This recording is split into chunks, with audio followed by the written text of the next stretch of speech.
Let's talk about the best run plays in Madden 24. Now this year, they redid the run blocking, and there's certain types of run plays and certain formations that are actually really consistent this year. It's not that they're overpowered or they're glitchy, they're just actually very consistent because most people don't put the right defenses on the field to stop these types of formations. So formations we're going to look at are ones in single back with multiple tight ends, preferably on the same side. So wing pair, for example, you have 3 tight ends on one side. If you go over to regular wing, you have 2 tight ends on one side. Wing flex close, you also have 2 tight ends on one side. So let's look at wing pair first. I am in the Jets playbook because I think it is the best playbook in the game. I've done a video on this channel about that already, but these formations you can find in most playbook. Most playbook is going to have wing pair or regular wing. I mean, they're pretty common, so I just prefer the Jets playbook. Let's start with wing pair. So basically, the runs I like to look at are the stretches and typically the inside zones, or they could be called something else. Usually it's going to be a zone run to the weak side. Those are usually the 2 best runs in my opinion. So the stretch is just always going to be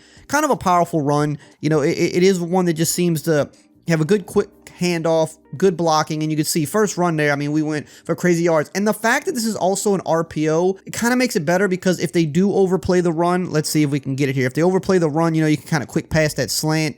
It didn't get completed for whatever reason, but you saw, I mean, he had inside leverage. It was open, and the defense usually is going to favor this side. But I mean, just look at how much this opens up. It's just, it's so easy. Like, I'm not even like the best runner in the world, but like anybody, could run in this situation. Now, we are going against random defense, so some of these defenses are a little bit going to favor us more than maybe if we were playing in a regular game. But even when it's, one with a lot of guys in the box, a lot of guys shifted over here, doesn't really matter, man. Tight ends do a really good job blocking this year.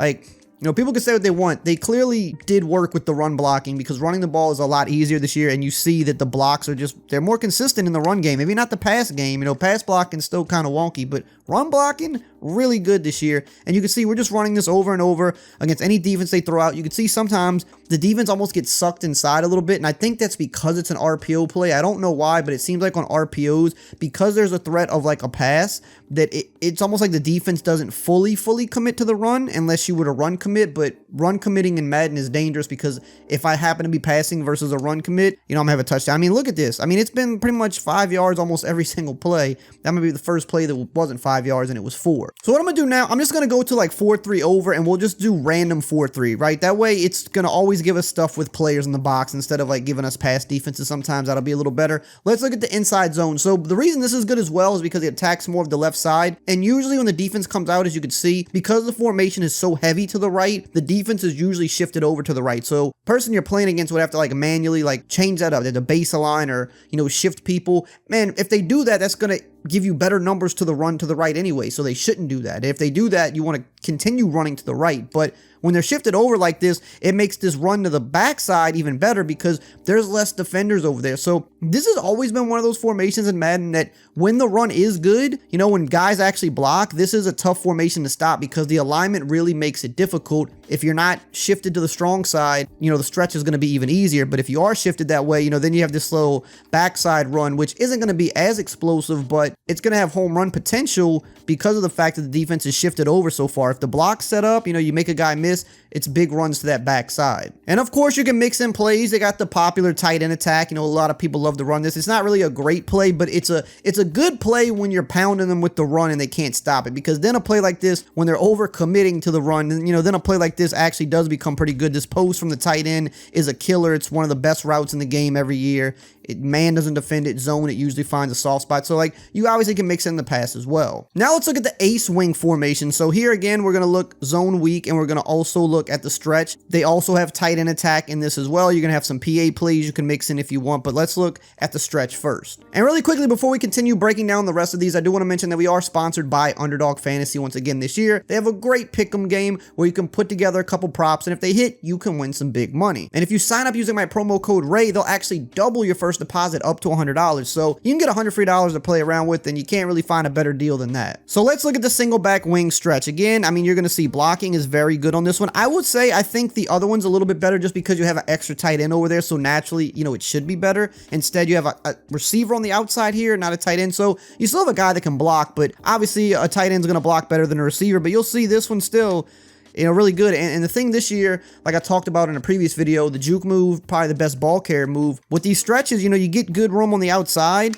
you know, all you gotta do is make a guy miss with a juke, and then you're getting extra yards. So like right there, that run wouldn't have been the best gain, but the juke actually turned it into a good gain. So you can see here, a lot of times you got gashing holes like this. You just gotta kind of be mindful of where you're running. Don't just immediately spam to the outside. Don't hold turbo and try to just run to the outside immediately. Kind of see what happens. Let the blocks develop. Just maneuver with the stick. Only hit the turbo when you get into the open field to try to pull away. You don't want to hold it behind the line of scrimmage, because that is when your blocks will not hold as well. See, like right here, I'm just kind of maneuvering. I'm not holding turbo. I'm just trying to find my safe yards. Once I'm in the open field and I have a lot of room to pull away, then that's when I'll start hitting turbo. But you see, consistently, this is like a 5+ yard gainer. And then you hit them with the zone weak to the backside, especially if they start overplaying to that side. I mean, this is a good run, quick handoff. I like the zone weaks better than the dives. The dives are still okay, but I find in last couple years that the zone weak run, it just seems like the blocking's a little better.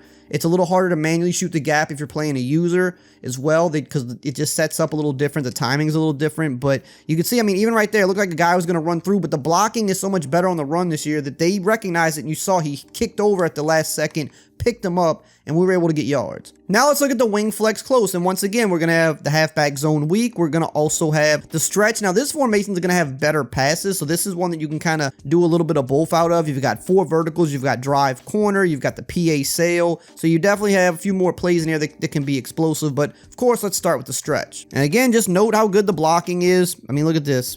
It's too easy. And I mean, like I said, I'm not like the best runner in the world, never have been. I've always been a better passer than anything, but I mean, you can see, I mean, even me, I'm doing pretty good. Now, he didn't hold the block great there. That's going to happen sometimes. Nothing's foolproof in the run. You're going to have runs where you don't gain yards. I mean, there's no way around it, but you want to give yourself the best chance to get yards, and you can see that these types of sets are going to do that for you. Now, in this formation in particular, I do like flipping it sometimes to the receiver side because everything is compressed. Like, it's going to be a little better typically running to the tight end side, but especially if they start cheating over there a little more, don't be afraid to flip back this way, because the run this way is still going to be really good as well. The receivers, you know, they hold their blocks better this year as well. Again, tight ends are going to be better, but with this formation in particular, do not be scared to just flip back. You can flip to this side and still get some solid runs as well. As you can see, the receivers are holding long enough for us to make some pretty big runs right there. Hey, if you're still here at this point of the video and you haven't subscribed yet, you might as well go ahead and subscribe, because you're basically already a part of the family anyway. We're trying to hit 100K, so your help would be greatly appreciated. And I mean, if you don't want to miss out on all these good daily Madden tips, I mean, you got to be subscribed so you don't miss them. So put the bell icon on. I'm going to have your game right all year long. Now let's take a look at the zone week out of this as well. So I mean, it's going to be similar to the ones we were already running, you know, and I will say, I think in this formation, I think it's probably the worst of the 3 in terms of the zone week that we've gone over so far. I think the zone week is better in those other 2 single back sets, but it's still good enough to, you know, get you 3, 4, 5 yards, especially once they start overplaying. Because here's the thing, you know, when they start overplaying everything, and they're, you know, they're getting over here and they're trying to come out here to shoot that gap, and then you're just hitting it back this way. That's really what the zone week, in my opinion, is more for, when they really start overplaying. Until they start overplaying, just keep popping them with the stretch, because the stretch itself is going to be really good. We should have a huge gain there, but that was just my bad run stick. We should have had a big gain there, but hit them with the stretch until they either stop it or they start overcompensating, because look, I mean, look how easy this is. Just a little bit of vision. Don't be too quick. Be patient. No turbo until you need it. And then when they overcommit, then you hit them with the zone weak to the other side. But, I mean, look, that was bad run stick again, but luckily we still got a big run there. I mean, these are the best runs in the game. Single back stretches and zone weeks with multiple tight ends. And again, you know, with a formation like this, you've got some solid passing plays here. Like, you really, like, especially when you're killing them with the run, the pass becomes so easy. If you don't feel like you're a great passer in Madden, get better at running. Because once you start killing somebody with the run, that's when it becomes easy to pass. Because they overcompensate and they commit so much to the run that it's just, everything opens up for you. And then it becomes just super easy. You know, even if it's just a little quick dump down, but that gets you about 6, 7 yards. That's all you need. And if they're overcompensating for the run, those types of plays are going to be there all day. Again, you got the PA boot here. You know, you could do something like this. You could, you know, streak that tight end. You can drag this guy. So you're going to have a post, a corner. You hit them with the PA. They're going to bite on the PA because they're worried about you running. And then look, then you got a corner out wide open. Again, Jets playbook is the one I would prefer that you be in. But if you want to try whatever's in your playbook, cool. As long as you have dual tight ends, you should be good to go. Now that you know how to run the ball, you're halfway there. Now you need to learn about the best ball carrier moves to use. And you can check that out in this video right here on the screen.